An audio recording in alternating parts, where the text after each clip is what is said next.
Olá, tudo bem? Seja bem-vinda, seja muito bem-vindo ao CDF Concursos. Gostaria de me apresentar inicialmente. Eu sou o professor Gustavo Carvalho, sou professor de Lei Orgânica do Distrito Federal e estarei acompanhando não só nesse artigo, mas também nas aulas de Lei Orgânica do Distrito Federal que estão sendo ministradas, que estão sendo ofertadas aqui a vocês no nosso curso. Olha comigo aqui na tela, por favor. Bem, uma parte que eu vejo ali de suma importância e algo que é cobrado e que vem sofrendo muitas atualizações, né? Jurisprudência está sendo atualizada, está sendo modificada ali, inclusive com algumas partes da nossa lei orgânica do Distrito Federal sendo declaradas inconstitucionais, e a gente vai tratar especificamente sobre esses pontos aí, é a parte que trata sobre da responsabilidade do governador. Olha aqui para mim, por favor. Nesse ponto, né, existe aqui, esse trecho, eu vou explicar para você, eu só peguei um trecho, ele está no título 3, do capítulo 3, da seção 3 da nossa lei orgânica. Ali também vem elencadas outras autoridades que podem ser responsabilizadas, né, em algumas condições, mas especificamente aqui eu quero conversar com você sobre a questão do governador, principalmente no que tange a questão do crime comum, e a gente precisa fazer algumas diferenciaçõezinhas, né, alguns conceitos a gente tem que trazer à tona para que fique bem claro isso aí. Como eu disse, foi cobrado já isso em concurso aqui no DF, eu acredito que será cobrado mais ainda, tá? E eu também sou responsável e gosto também de resolver muitas questões de direito constitucional. E a gente vê que alguns pensamentos, né, as bancas, têm algumas questões que eles acabam trazendo do direito constitucional para as leis estaduais, no nosso caso aqui para a lei distrital, a nossa Constituição distrital, né? Lá calma, não é essa terminologia eu sei que é errada, mas eu explico por que eu usei isso aí. Lá na aula 1 também você vai lá, né, na aula gratuita, e você vai ver por que se assemelha muito mais a nossa lei orgânica a uma Constituição estadual. Beleza? Então só esse adendo que eu gostaria de falar para você, já para te ambientar e para você não ficar achando que a gente está usando terminologia errada, né? Tá? Então estou explicando isso aí de forma mais pormenorizada. Vamos comigo lá para a tela, por favor. Como eu falei, a gente vai tratar aqui especificamente sobre os crimes de responsabilidade e crimes comuns do governador. Vamos seguir esse sumário, tá? Iremos fazer algumas questões, aí você vai ver, trouxe questão também de constitucional, tá? Mas fique tranquilo que de forma alguma estará fora do que é cobrado dentro da nossa lei orgânica. É mais questão ilustrativa e como questão também, não ilustrativa, é uma questão mais de você ir além, de ter um conhecimento para além, para que esse conhecimento também fique sedimentado, fique ali marcado em você, tá? No seu cérebro, na sua cabeça, na sua memória, beleza? Vamos lá, da responsabilidade do governador. Anote, tá? Anote. Adoro esse nosso mascote aqui, né? Bem intuitivo também. Vamos lá. Primeira coisa que eu tenho que saber, vamos lá, olha aqui para mim, por favor. O que é um crime de responsabilidade e o que é um crime comum? Ambos estão elencados ali nessa parte aqui que eu estou discutindo com você, lá do título 3, capítulo 3, seção 3, 333. Mas a primeira coisa que eu tenho que saber, bem, apesar de ser chamado de crime, esse crime de responsabilidade não é o que a gente comumente entende como um ato criminal, um ato infracional penal, né? Ele é uma infração político-administrativa. Ah, professor, mas essa terminologia, por que é assim e tal? Bem, a lei que trata sobre o crime de responsabilidade, para começar, ela é uma lei muito antiga, né? Então, há uma evolução, inclusive, na forma, como é nominado, como foi nominado, mas, de qualquer forma, você tem que entender que há uma diferenciação entre o que se chama crime de responsabilidade e o que seria um crime comum, né? A gente disse que o crime comum poderia ser praticado ali, salvo algumas questões, algumas exceções ali, coisas específicas, né? Pode ser praticado por qualquer um do povo, né? A gente sabe, isso é mais para pessoal do penal, aí você fala lá com o professor de penal, né? Questão de imputabilidade e tal, não é a questão aqui principal agora, né? Então, a grosso modo, a gente pode dizer que o crime comum poderá ser praticado por qualquer um do povo e o crime de responsabilidade necessita, né? Só pode ser praticado por algumas autoridades ocupantes em algumas situações, ocupantes de alguns cargos, né? E aí a gente pode falar, por exemplo, aqui no Distrito Federal, além do governador, né, nós temos os secretários de Estado, nós temos os comandantes da PM, do Corpo de Bombeiros, né? Então, essas autoridades podem, né, também praticar o crime de responsabilidade. Servidor público, né? Eu sou servidor ali, chão de fábrica, pode também praticar crime de responsabilidade, desde que esteja ali elencado as situações ali, desde que ele se coadune, né? se realize aquelas situações que são elencadas ali no crime de responsabilidade. Beleza? Vamos dar uma olhada aqui na tela e você vai entender melhor o que eu estou te falando. Bem, o crime de responsabilidade, algumas características. É uma ação praticada por pessoas investidas em certas funções. É uma infração político-administrativa. E o seu rito, né, o que vem dizendo, o que é o crime de responsabilidade, quais são as características, quais são os procedimentos, como é que é apurado, tal, tem que estar dentro de uma lei especial. A gente vai ver que com essa lei é uma lei muito antiga, ainda não foi atualizada. Muitos doutrinadores, né, muitos estudiosos do direito constitucional falam que esta lei, inclusive, ela está caduca, não se presta mais ao nosso ordenamento jurídico, né? Mas é o que temos, né? Inclusive, houve o julgamento do mandado de segurança e o STF determinou que essa lei foi recepcionada pela Constituição Federal de 1988. Bem, e o crime comum? Como disse, qualquer um do povo, né? É uma infração penal e apurado, né? Tipificado as ações tal, dentro de um Código Penal e leis penais ou lei penal especial. Aí a gente tem várias outras leis que tratam sobre diversos crimes aí, né? Contra o meio ambiente, né? Temos uma lei que foi muito conhecida aí, Lei Maria da Penha, né? Que trata sobre a agressão, comumente ali a agressão contra as mulheres, né? Contra o gênero lá das mulheres e tal. Então entenda essa diferenciação, tá?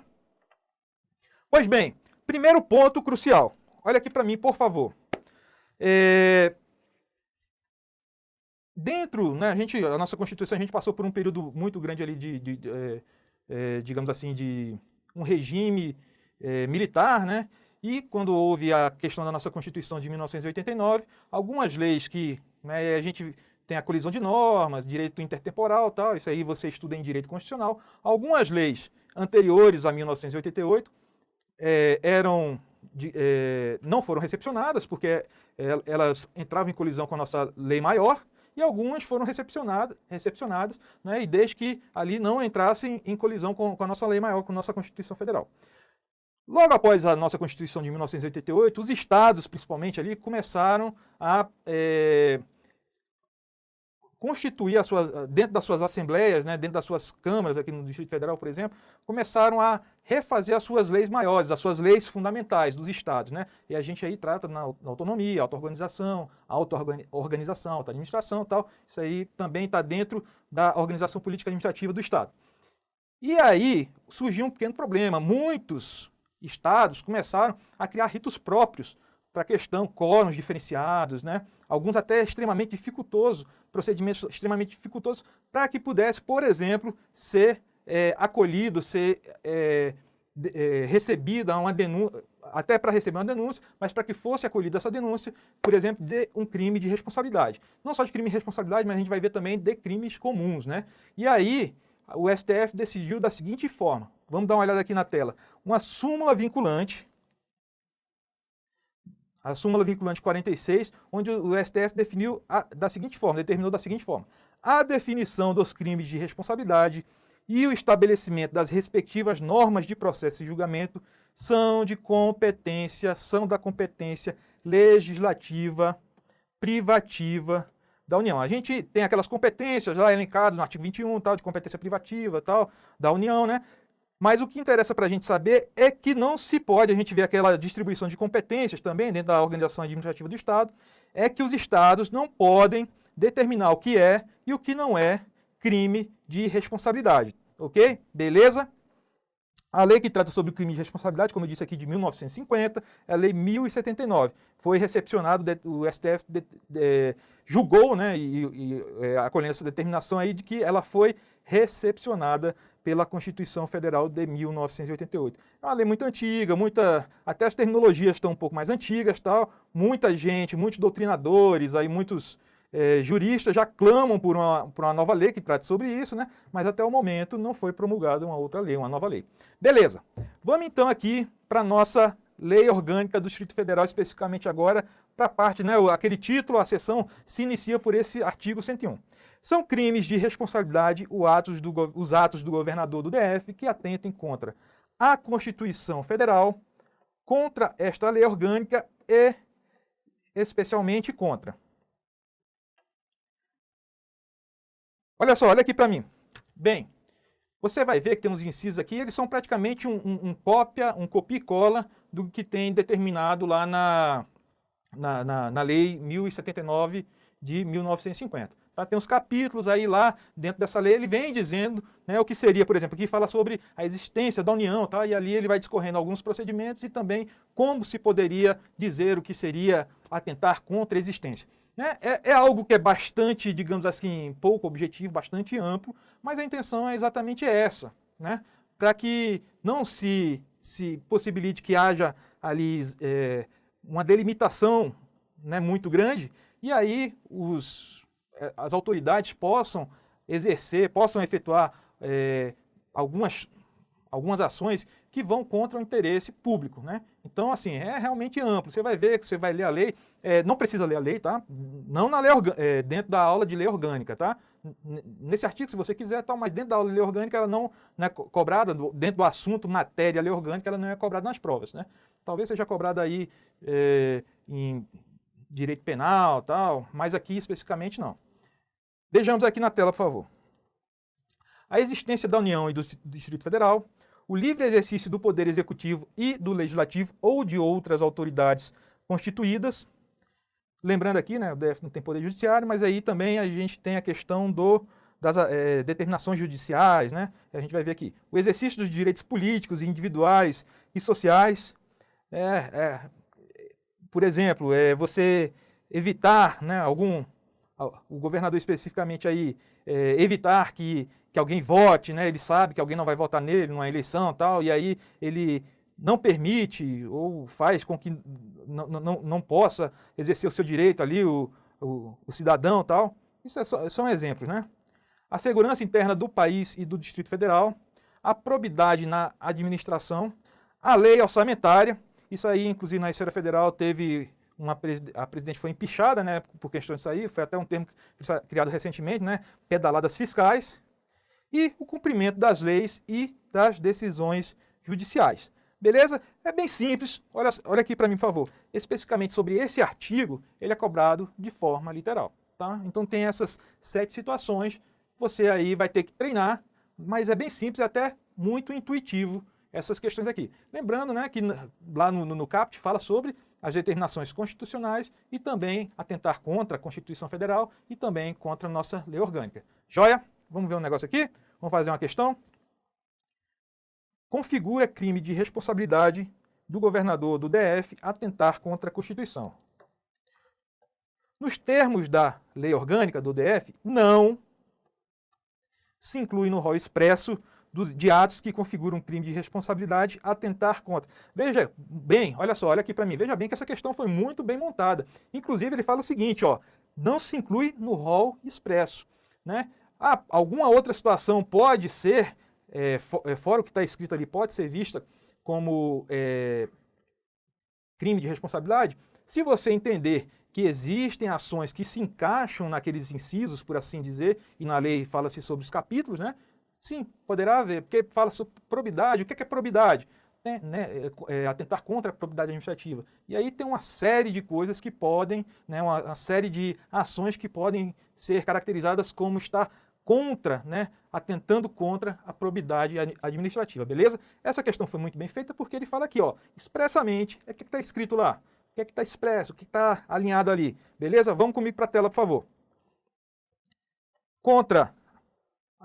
Vamos pular um pouquinho aqui. O meio ambiente, a gente viu que especificamente não tinha essa questão lá, né, esse inciso lá. Então já está de primeira, né? Mas aí você se lembra, né, da lei orçamentária, como disse, inclusive, na esfera federal aconteceu lá aquela questão do empichamento lá, a segurança interna do país, a probidade na administração e o cumprimento nas decisões judiciais. Ok, você observa que são situações máximas ali, são situações cruciais dentro principalmente de quem está ocupando um alto cargo público, né, que está ocupando uma posição muito sensível e que pode gerar muito problema para a sociedade caso ele atente, né, caso ele realize esse crime, né, ele efetue esse crime de responsabilidade. Então, alternativa A, uma questão bem simples. Eu estou mostrando aqui para você como é simples a resolução dessas questões, mas que elas são cobradas. Então, você tem que ler, beleza? Vamos lá. E, enfim, aí a gente já parte para outra situação de denunciação ali. Quem pode denunciar? Bem, qualquer cidadão, partido político, e é interessante aqui, ó, que não fala partido político com representação na Câmara, tá?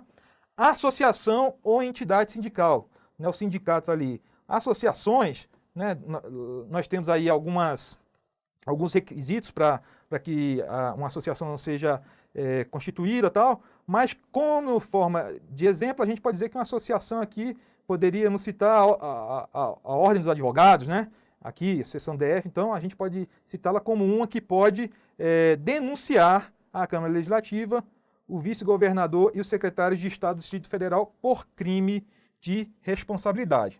Beleza? Vamos lá, prosseguindo. A gente viu aquelas autoridades e tal, mas isso aí vai ser tratado melhor na aula. Nesse artigo, a questão que nós vamos lá ter é a questão do governador. Bem, aqui no artigo 103, a gente vê esse termo aqui, né, por 2/3 da Câmara Legislativa. E aqui fala sobre os crimes de responsabilidade. Ah, professor, então quer dizer que não é mais esses 2/3? Bem, você veja nesse artigo, e aí eu vou falar com você depois também, né, que ele se refere ao quórum tanto para o crime comum quanto crime de responsabilidade. Lembrando que, vamos voltar um pouquinho aqui, ó. Opa. Desculpa. Lembrando que a súmula vinculante fala que a definição dos crimes e o estabelecimento das respectivas normas caberá à União, né? Competência legislativa privativa da União, beleza? Quero que você fixe bastante isso aí, tá? Pois bem, vamos continuar. O governador ficará suspenso de suas funções nos crimes de responsabilidade após a instauração do processo pela Câmara Legislativa. Aqui tem o inciso 1, tá? Depois nós vamos ver, que fala sobre o crime comum, né? E a gente vai entender que o que se aplica hoje é diferente do que está escrito na Lei Orgânica do Distrito Federal, principalmente por causa daquela ADI que a gente falou, né? Da ADI 4362. Pois bem, aqui a gente vê o seguinte, olha aqui para mim rapidinho. Eu falei aqui para você, lendo aqui, que logo após, né, existe a votação e logo após a instauração. Aí você vê assim, pô, mas me lembro que no federal foi diferente, tal, porque teve a votação lá na Câmara de Deputados, tal, e aí não foi instaurada a ação, seria instaurada depois. Como é que é isso aí? Bem, a gente tem que se lembrar que lá no sistema federal o sistema legislativo lá é bicameral. Existe a Câmara de Deputados e existe o Senado Federal, beleza? Diferentemente daqui, quem faz a votação é também onde será realizado, lógico, né, será realizado, mas é porque também nesse julgamento do crime de responsabilidade, ainda adentrando um pouquinho mais, é criado um tribunal especial, né? Aí tem o presidente do TJ, do TJDFT e tal, existe lá uma formação, né? Tem que ter representante lá da Câmara Legislativa, representante, no caso, o deputado, né? Enfim, não vem muito ao caso aqui não, mas é só para você lembrar, para você saber que há essa diferenciação entre o sistema federal e o nosso, lógico, né? Nós não somos bicamerais, né? Não cabe a bicameralidade aqui no nosso ordenamento legislativo distrital e também estadual, né? Pois bem, vamos seguir essa sequência aqui. Isso aqui é um mementinho que eu montei, né? Que segue essa sequência, né? Qualquer cidadão, isso aqui é quem poderá, né? Aqui é como se dará, como dar-se-á ali essa admissão da acusação por 2/3 da CLDF e a consequência, né? Quando instaurou-se o processo, automaticamente o governador ficará suspenso por até 180 dias. Grifei aqui por até, aí você vai entender mais à frente ali, e se não for julgado, tal, em até 180 dias, o que é que acontece, tal. Bem, agora voltei lá para o artigo 103. Por que, professor, que o senhor voltou para o artigo 103? Agora é que há uma maior diferenciação, né? Porque você vai ver que esse termo aqui, 2/3, foi considerado inconstitucional, né? Admitida a acusação pelo voto, né? Aqui você vê a expressão, né? Foi considerado inconstitucional, principalmente por conta disso aqui, ó, por conta dessas infrações penais comuns. Olha aqui para mim, nesse julgado, aí tem outro julgado também, né, foram julgados ali, se não me engano, da Bahia, né, aí parece que Santa Catarina ou Goiás, agora não estou recordando, mas também não é relevante para a gente aqui não.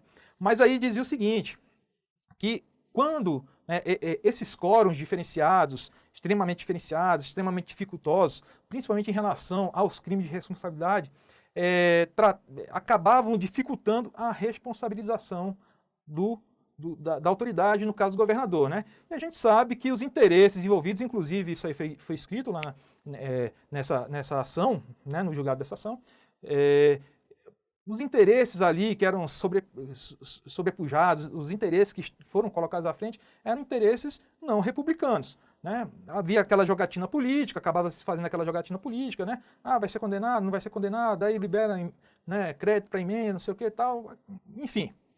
A gente sabe como é que era.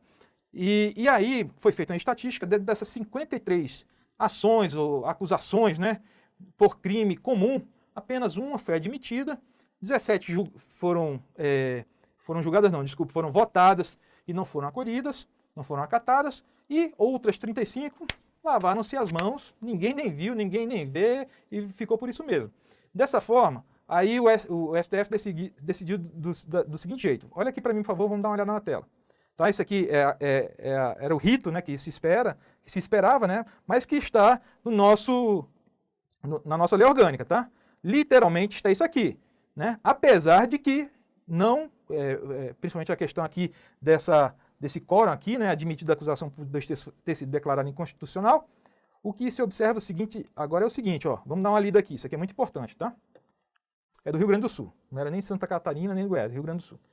O STF declarou a inconstitucionalidade de normas das Constituições da Bahia, do Rio Grande do Sul e do Distrito Federal, respectivamente, que previam a necessidade de autorização prévia do Legislativo para instauração de ação penal contra o governador e determinavam seu afastamento automático a partir do recebimento da denúncia ou queixa-crime. Bem, antes, o que acontecia era praticamente automático, né? Olha aqui para mim, era automático. Se fosse aceito ali, se fosse votado, no caso da F aqui, o quórum de 2/3, aí a autoridade, o governador, era afastado automaticamente 180 dias do cargo, também no crime comum. Só que o STF decidiu diferente. Como é que agora existe essa determinação? Como é que está determinado agora? Olha aqui para mim. Cabendo ao STJ, fundamentalmente, sobre a aplicação de medidas cautelares penais, inclusive afastamento do cargo. Tá? Olha aqui para mim rapidinho. Se eu não me engano, né, quase certeza ali, no Rio de Janeiro aconteceu isso. Né, foi recebida a denúncia lá pelo STJ e tal, e o governador, né, já estava o caos, o Rio de Janeiro já estava o caos, e o governador continuou no cargo, não foi afastado do cargo, e o julgamento prosseguiu. Né? Então, na Constituição, na nossa lei orgânica, por exemplo, determinava automaticamente o afastamento. Hoje, cabe ali as medidas cautelares, cabem a determinação ali do STJ, inclusive em questão de que haja o afastamento do governador. Joia? Vamos prosseguir? Vamos fazer uma questão? De acordo com o atual entendimento do STF, é vedado aos estados instituir normas que condicionem a prévia autorização da Assembleia Legislativa à instauração da ação penal contra o governador por crime comum. Beleza, simples, né? Gabarito correto. Só um adendozinho, olha aqui para mim rapidinho, só um parênteses. Pô, professor, o senhor colocou uma prova aí, uma questão de concurso federal, tal, da ABIN e tal. Olha só, é 2018, isso é bem atual. Tá? Ainda não foi cobrado isso na nossa lei orgânica, poderá ser cobrado, mas de qualquer forma você já tem que estar ciente, você já tem que estar adiantado à banca. Tá? Eu vi muita questão que houve mudança, né, conceitual, houve mudança doutrinária, jurisprudencial, né? Houve uma mudança na jurisprudência, que inicialmente foi cobrado na Constituição, né, em provas de direito constitucional, e acabaram se refletindo também na nossa lei orgânica. Né? E aí, lá no curso, a gente trata sobre isso em alguns pontos específicos. Vamos continuar. Pois bem, se lembra quando eu te falei, né, que o governador ficaria suspenso e tal, e aqui eu falei que tinha um inciso 1 e tal? Hoje, né, até por arrastamento, né, caberá ali simplesmente ao STJ determinar, beleza? Então ele não ficará suspenso, né? Automaticamente não ficará suspenso ali das suas funções, beleza? Do cargo, né? Das suas funções não, do cargo de governador. Bem, e aí, se lembra que eu te perguntei ali, principalmente na parte do crime de responsabilidade, o que ocorrerá caso o processo não seja concluído no prazo de 180 dias? Morreu, acabou, saiu ileso ali o governador e tal? Não. A resposta está aqui na nossa própria lei orgânica, no parágrafo 2º, que fala que se decorrido o prazo de 180 dias o julgamento não estiver concluído, cessará o afastamento do governador. Porém, no entanto, olha só, sem prejuízo do regular prosseguimento do processo. Beleza? Então, só atente quanto a isso aí, já foi cobrado em prova, tá? A condenação do governador ou do vice do DF implica a destituição do cargo, né? Do cargo, né? Função. Falei função ali, né? Depois eu corrigi cargo, tá? Sem prejuízo das demais sanções legais cabíveis. Bem simples também, isso aí já está mais que batido. Vamos fazer uma questãozinha aqui, rápido, para a gente terminar esse artigo aqui. Quanto à responsabilidade do governador, prevista na lei orgânica do DF, assinale a alternativa correta. Nos crimes de responsabilidade, o governador será submetido a julgamento perante o TJDFT. Bem, a gente viu, existe um tribunal especial tal, né, mas não é perante o TJDFT. A Constituição até tem autoridade do TJ tal, mas é perante o quê? A CLDF. A questão está errada. Tá? Esse item, né? Questão, ainda vamos prosseguir. Apenas os partidos políticos poderão denunciar à Câmara Legislativa o governador por crime de responsabilidade. Bem, a gente viu que cidadão pode, associação, entidade sindical, portanto, essa questão também não está correta. O ato do governador do DF que atente contra o exercício dos direitos políticos individuais e sociais é crime de responsabilidade. Ok, até por enquanto é isso aqui, né? Vamos prosseguir? Em nenhuma hipótese o governador ficará suspenso das próprias funções durante o julgamento do crime de responsabilidade. Ao contrário, a gente sabe que ele ficará suspenso por até 180 dias, né? Até. E mesmo se não houver encerrado o julgamento ali, o julgamento continua, ele retorna as funções ao cargo, né? Mas o julgamento prossegue. Para ser admitida, preste atenção nessa questão aqui, tá? Para ser admitida a acusação contra o governador por crime de responsabilidade, é necessário o quórum de maioria simples da Câmara Legislativa. Bem, olha só aqui para mim, por favor, rapidinho. Na Lei 1079 de 1950, é esse quórum que está previsto, tá? Então, às vezes, né, o aluno, aquele que é mais detido ali, aquele que é mais minucioso, poderia ter errado essa questão, tá? Então, preste atenção. Olha aqui na tela, fique ligado, tá? A gente tem que, como o nosso ordenamento jurídico é muito complexo e tal, a gente tem que ficar ligado, às vezes, para não confundir. Às vezes tem lei que desdiz a lei, há especialidades, né? Especificidades e tal. Então, fique ligado, cuidado. Esse aqui, infelizmente, errou quem sabia demais, quem estudou mais, né? Foi estudar a lei lá, 1079, tá? Então, por isso até que eu digo, nem só se lembre aqui que eu falei e tal, mas nem leia, porque não é o caso, tá? Então, a questão correta, a gente viu, é a alternativa C. Bem, encerra aqui esse pequeno artigo, muito importante, que trouxe muitas modificações, né, que carece de muitas atualizações ali, para que você preste bastante atenção. Provavelmente já foi fruto de cobranças em certames anteriores, em concursos anteriores, e provavelmente por conta dessas novidades, né, a gente sabe que o examinador adora novidade, né, poderá ser aposto até que será cobrado de alguma forma nos próximos concursos aí, beleza? Grande abraço, continue firme nos seus estudos, se sinta motivado e estamos juntos no seu sonho de alcançar o tão sonhado cargo público. Compromisso, dedicação e foco.